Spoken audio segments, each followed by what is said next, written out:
নমস্কার বন্ধুরা, সুমন ব্লগসে আপনাদের সবাইকে ওয়েলকাম জানাই। আমি সুমন শর্মা। এই যে দৃশ্যটা দেখতে পাচ্ছেন বন্ধুরা, এটা হচ্ছে গতকালকে শিলচরের তিরঙ্গা যাত্রা। তো এখানে দেখতে পাচ্ছেন অনেকজন সেনা এবং কামান্ডো সহিত আমাদের অনেকজন মন্ত্রী রয়েছেন, যেমন কৌশিক রায় রয়েছেন, আমাদের রূপম সাহা, তার সাথে সাথে আমাদের পুলিশ সুপার নোমাল মাহাতো রয়েছেন, অনেকজন বয়োজ্যেষ্ঠ বা আমাদের আসাম সরকারের আসাম পুলিশ অনেকজন রয়েছেন। তো এর সাথে সাথে দেখতে পাচ্ছেন এই র্যালিটা শুরু হয় ডিএসএ থেকে আর সমাপ্ত হয় রাঙ্গিরকাড়ি পয়েন্টে এসে।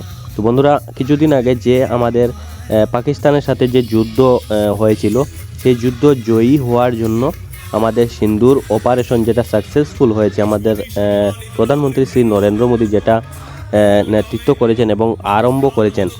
আর তার সাথে সাথে আমাদের ভারতের দুজন মহিলা, যার নাম একজনের হচ্ছে সোফিয়া কুরেন্সি, একজনের নাম হচ্ছে ভূমিকা সিং।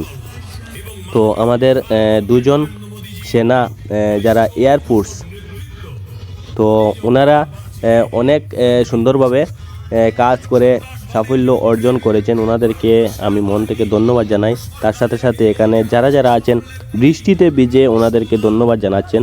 তো এরই একটি দৃশ্য। তো সবাই ভিডিওটি দেখে সবাইকে শেয়ার করে দেখার সুযোগ করে দেবেন। ধন্যবাদ। জয় হিন্দ, জয় ভারত।